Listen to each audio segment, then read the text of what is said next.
Move second reading of Bill 99, an act to provide for safety measures respecting movable soccer goals.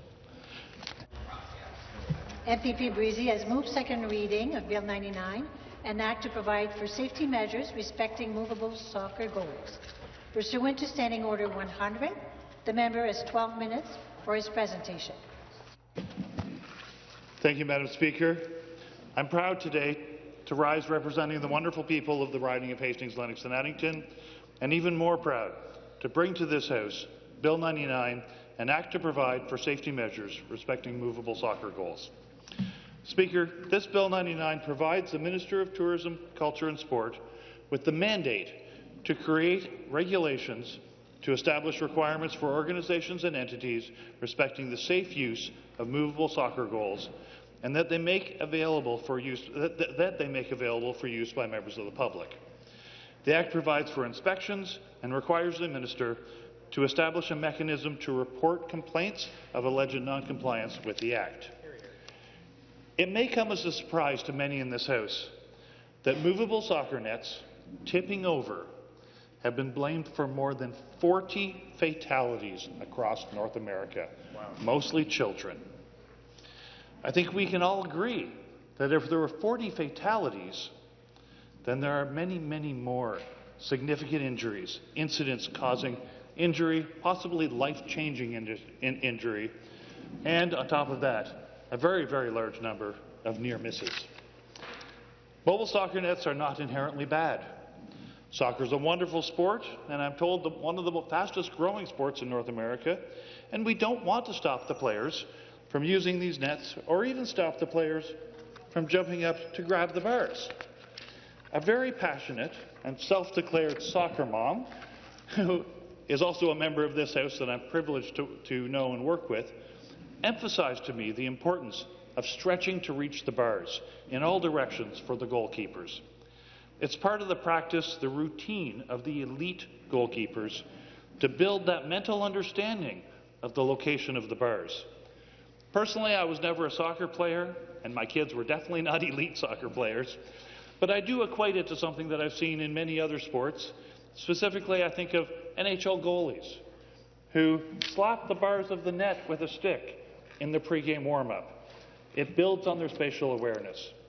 So no, Speaker, we're not trying to curtail or limit the players in their use of these nets. Nor, Speaker, are we wanting to limit the use of the nets as opposed to other types of nets. There are lots of soccer fields with permanently mounted soccer goals, and those will never tip over. But those fields are also completely dedicated to use as a soccer field. For most facilities, it is much more practical to allow that many different sports are played on the same field. And having nets that can be moved in or out as needed creates that flexibility. It effectively doubles or triples the value of the asset to the school or the municipality or even the private facility owners. It enhances that organization's ability to provide for outdoor recreation that we all want our children and even our adults to have access to. So no, Speaker, we want to continue to allow these uses by the property owners and by the players, the kids. But we all want them to be safe while they use them. So we make regulations about how they're installed. So, Speaker, this bill, if passed, recognizes that the nature of these movable soccer nets and the fields that they're used on may have many variations. By example, some nets are used on artificial surfaces, and if they're designed so, can be anchored with the appropriate attachments. Mobile soccer nets used on natural surfaces can sometimes be anchored with pegs or with weights to hold them down. There are a wide variety of nets being used of different materials and for different purposes. So this bill recognizes that, and when it receives, if it receives royal assent, it will provide the authority for the Minister to draft regulations that address the different situations and provide for the enforcement and the penalties for failing to comply. It even addresses the opportunity to provide signage, stickers, and other educational tools to inform people, especially inform the parents, about these risks. Prior to the incident that I'm about to tell you about, I never knew that mobile soccer nets presented a risk. And I'm willing to bet that, like me, many parents have seen their kids play on or near soccer nets without ever stopping to think that they could tip over. So, Speaker, this is a flexible response to reduce the risks of these nets. And I know that preventing these incidents, saving lives and preventing injuries, is a priority for all members of the House. The creation of these regulations will actually not be difficult. There are examples all around us. Several jurisdictions, including the Yukon, Illinois, New York, Arkansas, Wisconsin, have already passed laws requiring the nets to be secured. And almost all soccer associations in Canada and across the world have guidelines on how to do this. I've spoken with the Minister of Tourism, Culture and Sport extensively on this, and he wants to make sure that there is strong education and signage mandate within the regulations. He wants to work with the manufacturers to make sure that the nets are as safe as they can be. So if there's one single step that members of provincial parliament can take to save a child, then surely we have an obligation to do so. Garrett's Legacy Act does not advocate for more red tape on soccer. It doesn't want to drive up the cost of soccer. It is a very affordable sport to play.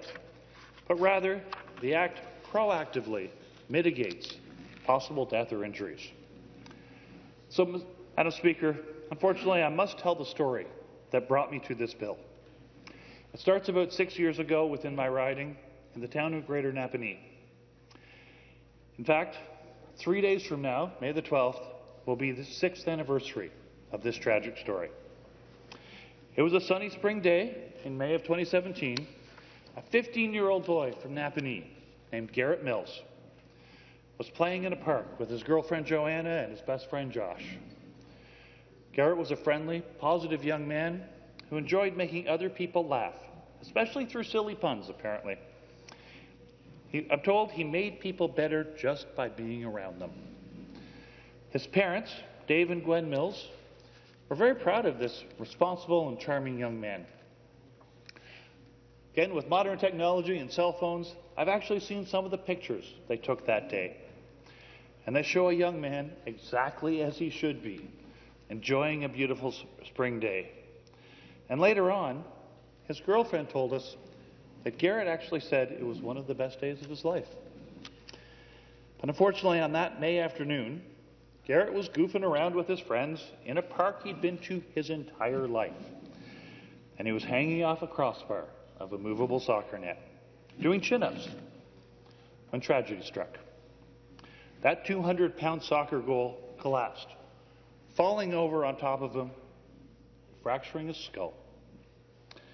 Garrett passed away later that afternoon, a victim of an entirely preventable accident. I didn't know Garrett personally, but a few months later, I got to know his dad. Dave Mills reached out to me as I was a grieving father, grieving the loss of my own daughter from leukemia. Dave and Gwen Mills are wonderful parents and compassionate human beings. Dave knew what I was going through. No parent should ever have to bury their child. His kind, sympathetic, and empathetic words to me at the time were of tremendous comfort to me, and I will always be grateful to him for that. A part of the stories that Dave told me about his son, he looked up to his son and admired the 15-year-old's outlook on life. Garrett's motto was to get out there and make a change in the world for the better, something we should all aspire to. Apparently, in the weeks shortly before the accident, Garrett, in his perennially curious nature, asked Dave what was meant by the term legacy. Dave explained that it meant a recognition of what that person did in their lifetime, a recognition that would carry on beyond their own lifetime. Some people write books or music, create art, some will build buildings, some will have statues memorializing their achievements, and some have things named after them. For many of us, our greatest legacy we will ever leave is that of our own children, and the carrying on of the memory in the parents and the grandparents. It is said that regardless of the length of a person's life, They do continue to live on, as long as someone remembers them. At that time, Garrett had said that he hoped to leave a legacy. I know that Garrett will continue to live on in the hearts of his family, but I hope with this bill to take that one step further. So, Madam Speaker, we have before us Garrett's Legacy Act, because a preventable tragedy can no longer be called an accident. Dave and Gwen will continue to remember Garrett no matter what, his laughter, his love of life. And Dave, Garrett's father, knows he can't get Garrett back, but he also doesn't want his son's death to have been in vain. So please, let's carry this bill today and move forward to committee and third reading so that no other parent has to bury a child because of an incident like this, because of a preventable incident like this. And then Garrett will have his legacy. And Dave and Gwen Mills will know that their son helped to prevent others from suffering the way they have. I implore you, the elected representatives of the people of Ontario, please act to enshrine Garrett's name in this Bill 99, the Garrett's Legacy Act, so that his legacy is the prevention of another family suffering this kind of terrible loss. I know that any member here, if you could prevent the loss of a young person or prevent a parent from having to bury their child, they would do it. This bill will do just that. I ask that you all support this. Thank you, Madam Speaker.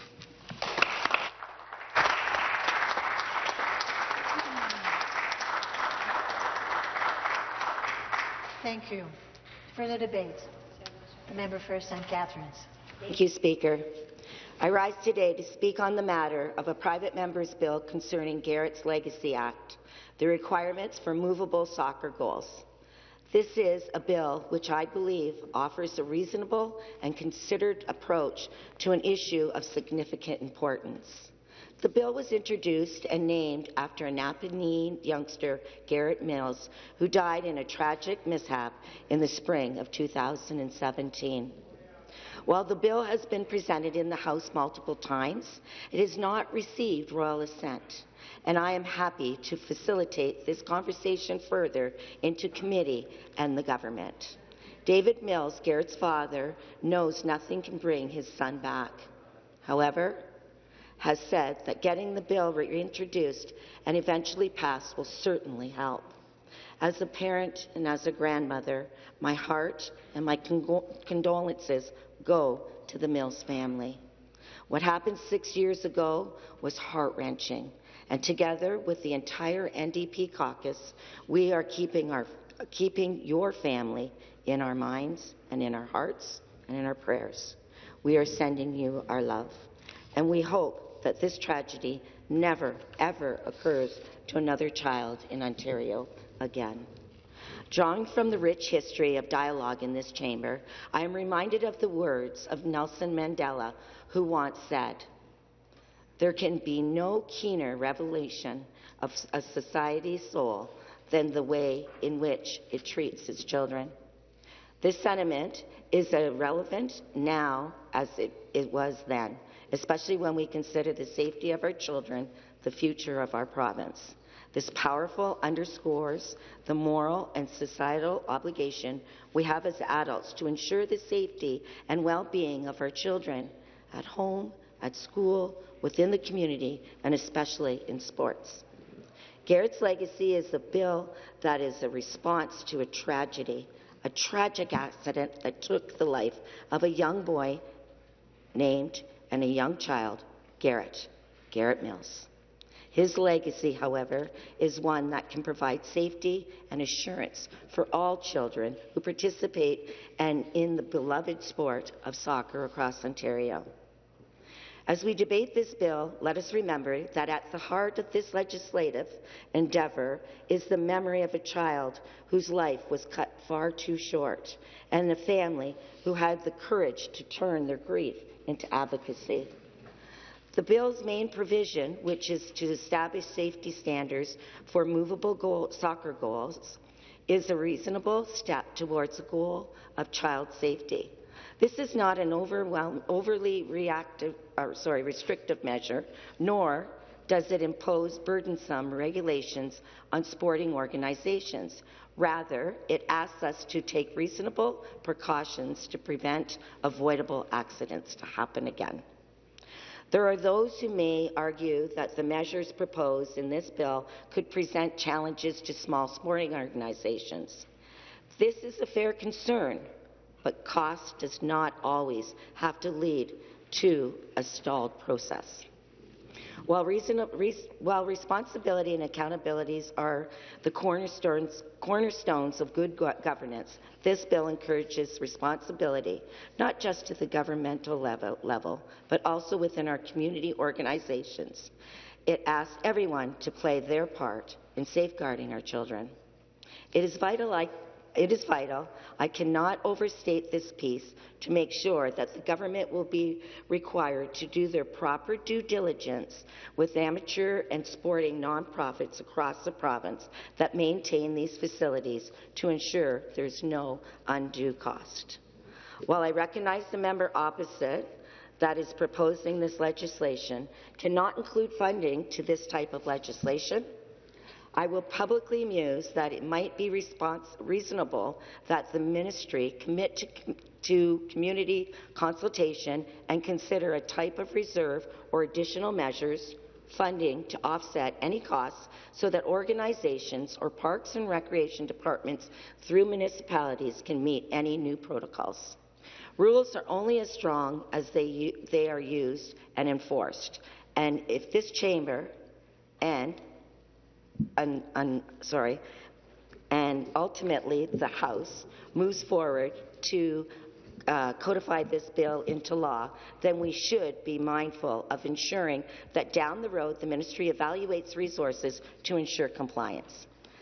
That the ministry checks in with our sports stakeholders across the province, the actors that are doing the work, which are often volunteers of youth sports.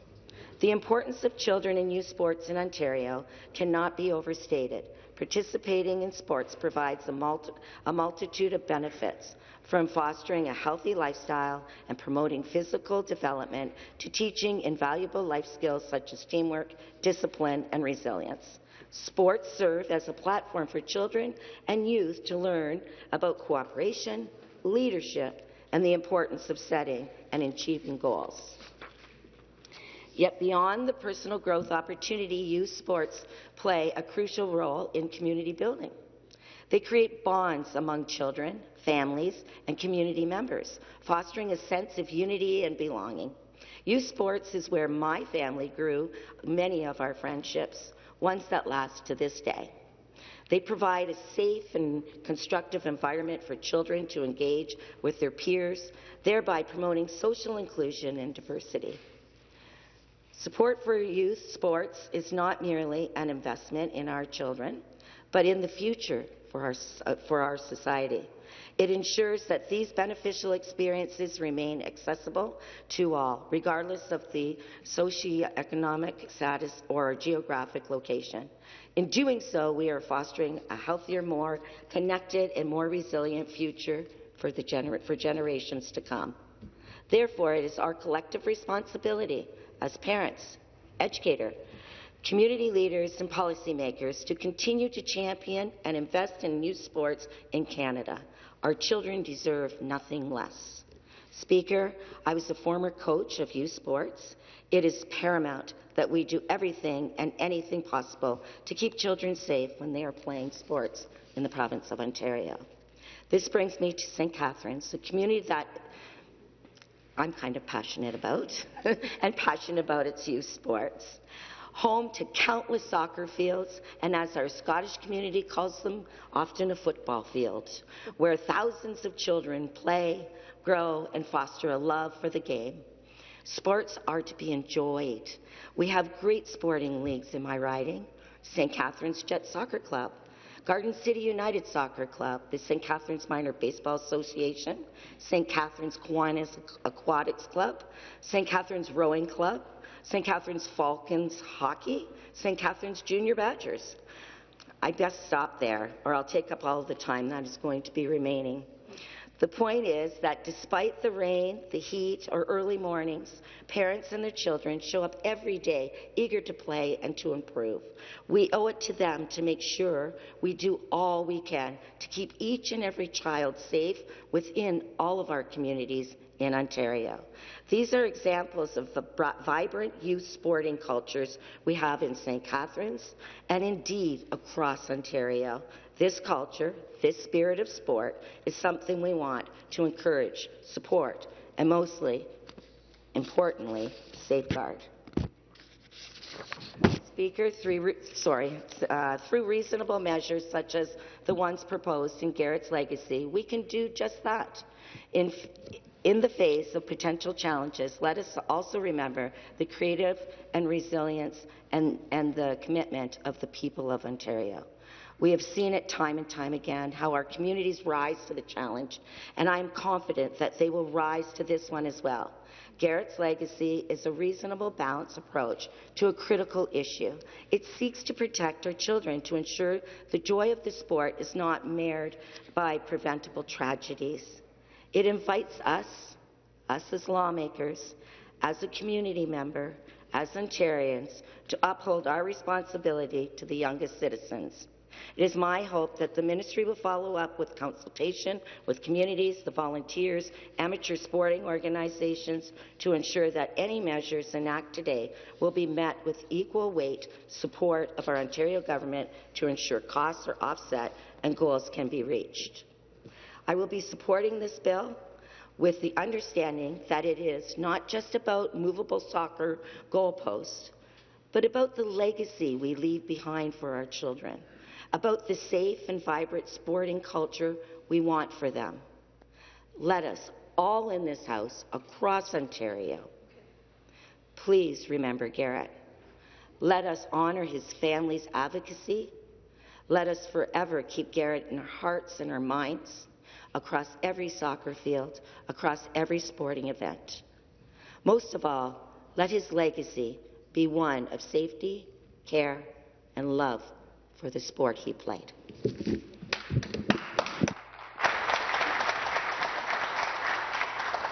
Thank you. Further debate? Recognize the Minister of Energy.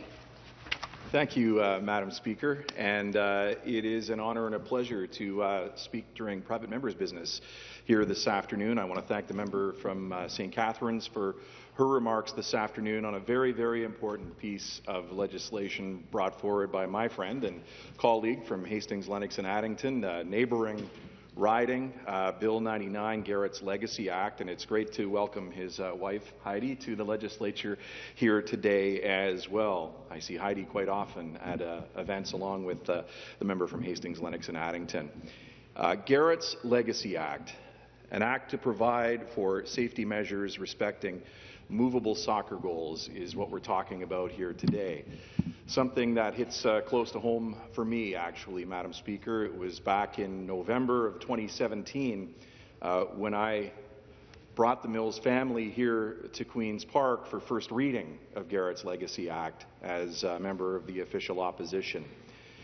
It was a few months before that, as Mr. Brzee highlighted, in May of that year. We're coming up on the 6th anniversary of this terrible tragedy in Napanee, where Garrett Mills lost his life. A 15-year-old boy, and the member described it so well. A 15-year-old boy who's out in the park with his girlfriend and his best friend, just hanging around, being kids, having a great time, being silly, as his dad, Dave, described him. I call Dave Buzz, Madam Speaker. Buzz is his nickname and his radio persona that he goes by. He's a morning radio announcer at Rock 107 in the Quinte region. And I've known Dave, or Buzz, for quite some time, and of course have gotten to know Gwen over the last 6 years since this tragedy occurred. But they were there in the park on a beautiful sunny day in Napanee, just hanging out. You know, Garrett wasn't a soccer player. He was just a kid hanging out in the park, having a good time with his friends. His dad told me that he had just taken up physical fitness. He was starting to get in shape. He was a bit of a beanpole Madam Speaker. He wasn't a big kid at all. But he jumped up to grab the crossbar of this 400-pound movable soccer goal to do a couple of chin-ups when it came crashing down and crushed his skull. I mean, I remember when the news broke that day in the Quinte region, and, you know, Buzz is a bit of a celebrity in our community, and there was a lot of grief in our community that day and for the days to come.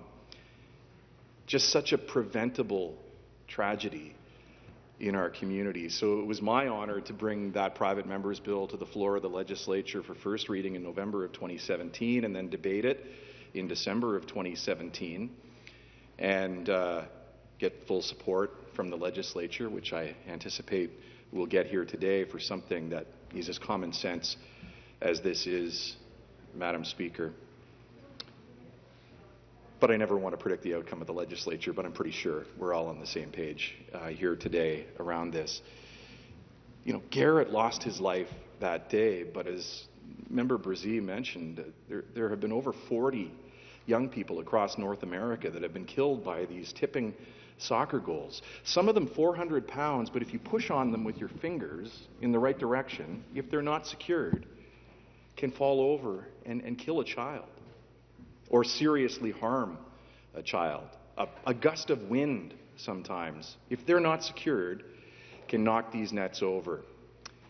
I remember at the time reaching out to a number of stakeholders, interested parties and groups, to discuss whether or not this made sense to them and maybe look at red tape issues that might occur as a result of bringing in legislation like this. What would it mean? And we had so much support at that time. I jotted down, because I remember a few of the stakeholder groups that I met with, the Insurance Bureau of Canada, the Ontario Trial Lawyers Association, Parachute Ontario, the Ontario Recreational Facilities Association, Parks and Rec Ontario, the Ontario Safety League. And that was the year, Madam Speaker, I don't know if you'll remember, but TFC, the Toronto Football Club, won Major League Soccer that year, and they were supporting Garrett's Legacy Act at that time. There was a lot of support to do this, to make this common sense piece of legislation become reality and allow Garrett's legacy to live on through this common sense piece of legislation. As the member from St. Catharines described, you know, there's a lot of kids out there playing soccer and playing sports in our communities, and it just makes so much sense from a personal development for these children. You know, they call soccer the beautiful game, Madam Speaker, and I think many of us would agree that teaching our kids, teaching our children the value of hard work and discipline and teamwork really is a beautiful thing. And we're not always able to protect our kids. Kids are going to get injured. They are going to get seriously hurt playing sports. But sometimes there are common sense approaches that are completely preventable. These injuries are completely preventable, and these deaths are preventable. And this is one of those ways. And it's up to us as elected officials to make sure that we're passing legislation that is going to make this different. I can tell you, I was shocked when this happened, and then I was shocked to learn that this had been going on and that 40 children had lost their lives and many others were seriously injured across North America. And there have been jurisdictions, as Member Brzee outlined, that have already passed legislation, including the Yukon and many U.S. states have brought in legislation to ensure that these goals are secure, that they have the weights on them, that they are attached, so that they won't tip over. And they're not restrictive. They're not resulting in red tape. And it really hit home that a young girl by the name of 15-year-old Jamie Palm from Bradford died the same way.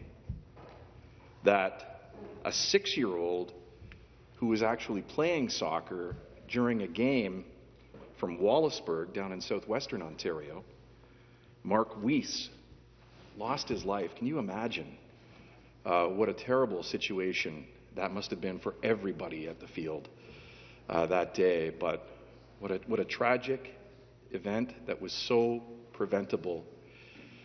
I had the opportunity in the spring of 2018.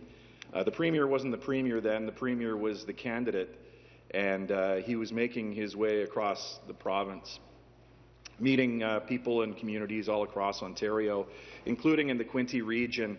And I brought him into my old haunts, Quinte Broadcasting, to meet the folks there and make an appearance on the Lauren Brooker Show and talk about some of the things that were important to him and hear from people on the radio. And he met Buzz that day in the Rock 107 studio. And he sat down and heard the story about Garrett and what had happened to him. And I remember as Buzz was telling the Premier about the tragic situation and how awful it was for his family and the entire community, the Premier's eyes welled up. He had tears in his eyes, and he said, "Don't worry, buddy. We're going to get this done for you, and we're going to get this done for Garrett." And today we have the opportunity to stand together, join together as members of the legislature to ensure that this is Garrett's legacy. It's a positive legacy, one that is going to save lives and prevent injuries down the road. And full marks to my colleague, the member from Hastings-Lennox and Addington, for bringing it forward today. Thank you. Thank you. Further debates? The member for Brantford-Brant. Thank you, Speaker. It gives me great pleasure to speak to Bill 99, an act to provide for safety measures respecting movable soccer goals, or Garrett's Legacy Act, this afternoon. And I, too, am carrying the ball, as the member from Hastings, Lennox and Addington is carrying the ball that was first fielded in this place by the member from the Bay of Quinte, the current Minister of Energy, who can't bring forth private members' bills. And I don't know if I have a whole lot to add, but I love being here in this place during private members' business, because it's where we get to bare our souls and the things that matter so much to us and so deeply to us. You know, it wasn't too long ago. I have to thank the member from Burlington who was taken away from this place by I can't refer to her absence, I apologize. But she couldn't speak to it this afternoon, so I'm here filling in her place and carrying the ball a little bit farther. But it seemed only just a couple of weeks ago where her big personal piece was the death of her child, and to be able for her to be able to make a mental health announcement about mental health in schools it's deeply personal, and that was a member's motion that I think she brought forward a few months ago. And to be able to congratulate her on that work and to see that come to fruition, you know, those opportunities in private members' business, when we get to bring those things that are really close to our hearts here, are just absolutely amazing. And the word legacy is such a powerful word, and it's something that's passed along. You know, my office is down the hall at the end of the northeast corner on the second floor, and I walk past all the pictures of all the people that have sat here before us. We're in a very exclusive club. And I wonder sometimes, what is the legacy that they left? We have these opportunities. You know, I see the member from Sarnia-Lambton who's probably passed more private members' bills than anyone else who's sitting in this place right now. And the passion that he brings for those things, and I just so appreciate that. And this is just the opportunity to do such a good thing. I remember the current Minister of Colleges and Universities talking about the death of her sister because of a school bus accident, when the member from Kitchener-Conestoga brought forth a simple change to school buses that would make them much more safe. These are the things that we get to do here, colleagues. We get to play the politics, and we get to yell at each other and heckle a little bit and do all those things. But once in a while, and especially during private members' business, we get to do some stuff that is very, very good. And this is one of these things that is very, very good. And so I would encourage all members, now that we have the opportunity, let's make a lasting legacy for Garrett Mills. And let's pass this piece of legislation this afternoon. And let's see if we can do everything that we can to see this come forward for third reading and passed again and make it the law. Thank you. Thank you. Further debate? The member has 2 minutes to reply. Thank you, Madam Speaker. I want to thank my colleagues, all of my colleagues here, for expressing their interest and their support for this bill and for those who have spoken to it. And I also wanted to mention the members, both past and present, who have brought the bills like this forward to continue to move this forward so that we can get this done. I think we can all agree that the safety of the athletes, the public, and especially the children is a cause that we can all stand behind. And with what this bill will do, if the House sees fit to pass it, is to not only give Garrett Mills a legacy, but also save lives. It is a privilege to stand here before this House to promote the game of soccer, but to increase the safety of the beautiful game. I would also like to thank the wide number of soccer associations across the province and across the country who organize the sport. They're the ones that make it safe for our kids. And we are now, with this bill, going to equip them with another tool to make the sport safer while keeping the players on the field and the public safe. This bill today will hopefully see through education, signage, and securing the nets so that there are no more accidents, no more preventable accidents involving movable soccer nets. Thank you, Madam Speaker.